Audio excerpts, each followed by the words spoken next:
Bismillahirrahmanirrahim. Assalamualaikum warahmatullahi wabarakatuh. Salam, Om Swastiastu, Namo Buddhaya, salam kebajikan. Selamat sore teman-teman sekalian, para dewan juri serta hadirin yang saya hormati. Perkenalkan, saya Miftahul Jannah dari kelompok 1 Grand Minds. Bersama saya Rosida sebagai tim pro dan Indri Sulistiani sebagai tim kontra. Dalam kesempatan debat ini kita akan membahas tentang realisasi clean energy atau energi bersih di Indonesia. Energi bersih adalah energi yang dihasilkan dengan emisi gas rumah kaca dan polutan yang sangat rendah atau bahkan tanpa emisi sama sekali, sehingga tidak merusak lingkungan dan kesehatan manusia. Sumbernya seringkali berasal dari energi tabarukan seperti matahari dan angin. Indonesia adalah salah satu negara yang paling rentan terhadap dampak perubahan iklim. Banjir, kekeringan, naiknya permukaan air laut, dan kebakaran hutan sudah terjadi setiap tahun. Energi fosil adalah penyumbang emisi terbesar, dan selama kita bergantung padanya, kita memperparah krisis ini. Percepatan energi bersih adalah solusi strategis dan mendesak.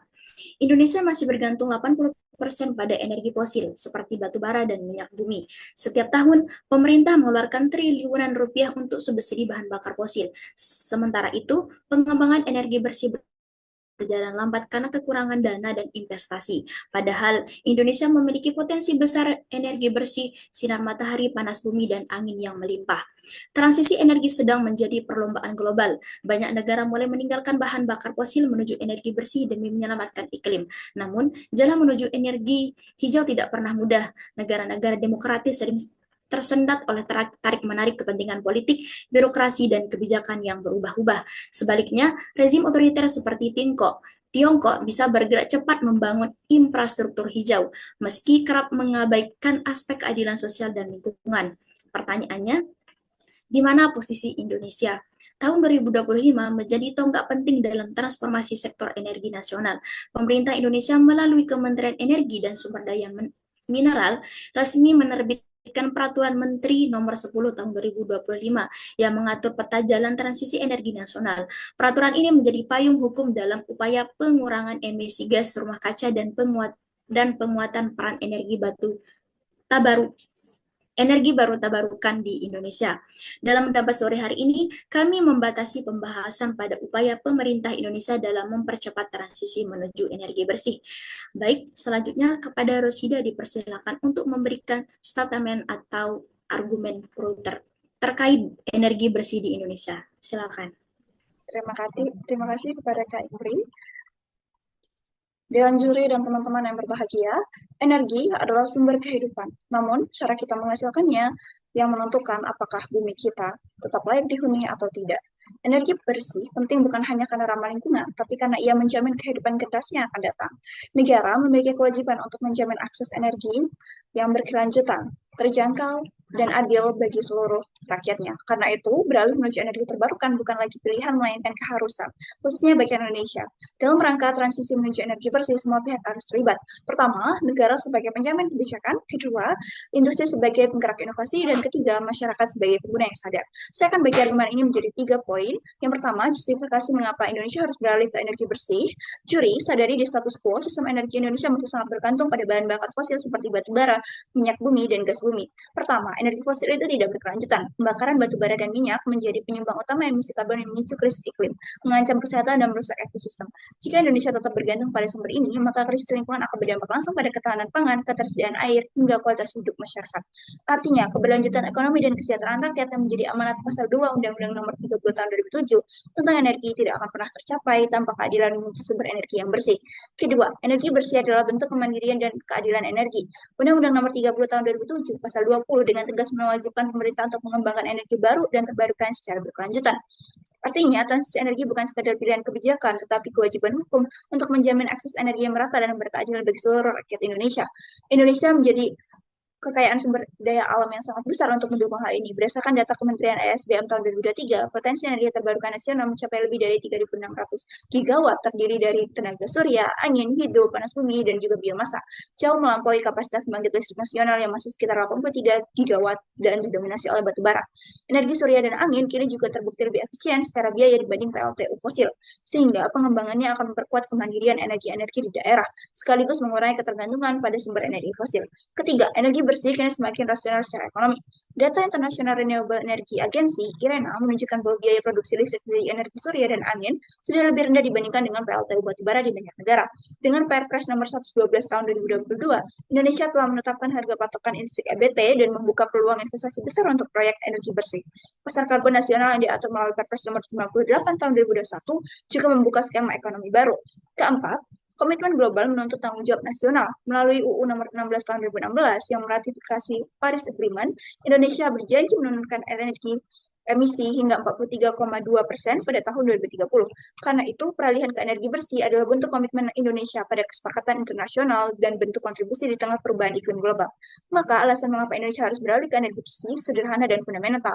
Karena ini adalah satu-satunya jalan untuk memastikan keberlanjutan bumi, kemandirian bangsa, dan kesejahteraan generasi di masa depan. Namun, transisi energi bersih masih menghadapi banyak hambatan, mulai dari ketergantungan tinggi pada fosil, keterbatasan pendanaan, hingga infrastruktur dan teknologi yang belum siap. Lebih dari 60% listrik nasional masih bergantung pada batu bara. Namun, transisi ini tetap harus berjalan secara bertahap, realistis, dan konsisten. Langkah pertama adalah memastikan ada progres berkala, misalnya tiap 3 bulan atau 6 bulan sekali, agar peralihan energi dapat dipantau dan tidak berhenti di wacana. Pemerintah perlu memfokuskan diri pada sektor energi nasional seperti Pertamina, yang dapat memulai transisi bertahap menuju energi terbarukan. Sementara itu, perusahaan besar dan sektor penyerap energi wajib juga melakukan transisi mandiri, mencari investor ramah lingkungan, dan memanfaatkan sumber daya alam Indonesia. Untuk mendukung ini, pemerintah juga memberikan insentif pengurangan pajak bagi perusahaan yang menggunakan energi terbarukan. Infrastruktur hijau seperti kendaraan listrik juga harus didukung. Keterbatasan teknologi dapat diatasi dengan melibatkan perguruan tinggi dan peneliti lokal melalui insentif riset untuk menciptakan inovasi yang bersih dan murah. Sementara tenaga kerja sektor fosil juga harus dialihkan ke industri baru. Urgensi penerapan transisi energi ini, apabila Indonesia tidak segera melakukan transisi menuju energi bersih, maka dampak negatifnya akan sangat luas dan mendalam. Ketergantungan berkelanjutan pada energi fosil seperti batu bara dan minyak bumi akan mempercepat krisis iklim. Selain itu, cadangan emisi fosil kita juga terbatas. Artinya ketika sumber daya ini habis, krisis energi akan menjadi ancaman nyata bagi stabilitas ekonomi nasional. Indonesia juga berisiko tertinggi dalam arus ekonomi global yang mulai beralih ke industri hijau dan berkelanjutan. Oleh karena itu, menunda transisi energi bersih bukan hanya memperburuk kondisi Indonesia, tetapi juga mengancam masa depan ekonomi, sosial, dan generasi mendatang Indonesia. Dengan ini, Green means menang. Terima kasih. Baik, silakan kepada pembicara ketiga sebagai pihak kontra untuk menyampaikan argumennya. Terima kasih, saya ucapkan moderator. Jadi Dewan Juri, saya menolak mosi yang menyatakan bahwa realisasi energi bersih di Indonesia bisa berjalan dengan baik. Saya paham, energi bersih memang terdengar seperti solusi masa depan, bisa menyelamatkan lingkungan, mengurangi emisi, serta menciptakan dunia yang lebih hijau. Tapi mari kita lihat kenyataannya. Bukan hanya harapannya. Di lapangan, upaya mewujudkan energi bersih di Indonesia masih jauh dari kata terlaksana dengan baik. Ada terlalu banyak kendala yang belum terselesaikan, baik dari sisi teknologi, ekonomi, kebijakan, serta kesiapan masyarakat. Pertama, dari segi infrastruktur dan teknologi, Indonesia belum siap. Potensi kita memang lebih besar dari 400 gigawatt energi terbarukan tersedia dari matahari, angin, air, dan panas bumi. Tapi yang benar-benar digunakan baru sekitar 7 gigawatt saja. Artinya, yang bisa kita manfaatkan baru sebagian kecil dari potensi itu. Kenapa? Karena teknologi kita masih terbatas. Sebagian besar alat dan sistem masih harus diimpor, dan biaya pembangunannya sangat mahal. Akibatnya, banyak proyek energi bersih berhenti di atas kertas tanpa hasil yang nyata.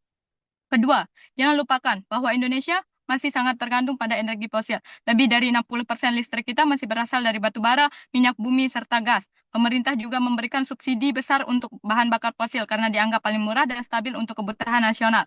Kalau energi kotor saja masih disubsidi, bagaimana energi bersih bisa bersaing? Selama pola pikir dan kebijakan seperti ini masih belum berubah, sulit rasanya bicara soal realisasi yang baik. Ketiga, masalah besar juga muncul dari sisi kebijakan dan komitmen politik. Ya, pemerintah memang punya rencana, bahkan sudah ada aturan resmi seperti Permen ESDM nomor 10 tahun 2025 tentang peta jalan transisi energi. Tapi kenyataannya, apakah aturan itu benar-benar dijalankan dan konsisten? Faktanya, banyak proyek energi terbarukan terhambat oleh perizinan yang rumit, tumpang tindih regulasi, dan ketidakpastian hukum. Investor pun ragu untuk masuk. Di daerah, pelaksanaan rencana energi bersih juga tidak seragam. Ada provinsi yang maju, ada juga yang belum siap memulainya. Selain itu, transisi menuju energi bersih juga membawa tantangan sosial dan ekonomi yang nyata. Misalnya, pembangunan pembangkit tenaga air atau panas bumi sering memicu konflik dengan masyarakat karena masalah lahan, dan dampak lingkungan.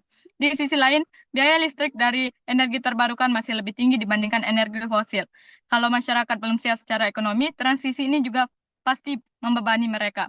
Energi bersih tidak seharusnya menjadi beban, tapi kenyataannya tanpa perencanaan yang matang itu bisa terjadi. Jadi, kalau kita melihat semua kenyataan ini, jelas bahwa meskipun energi bersih adalah cita-cita yang mulia, Indonesia belum benar-benar siap untuk melaksanakannya dengan baik.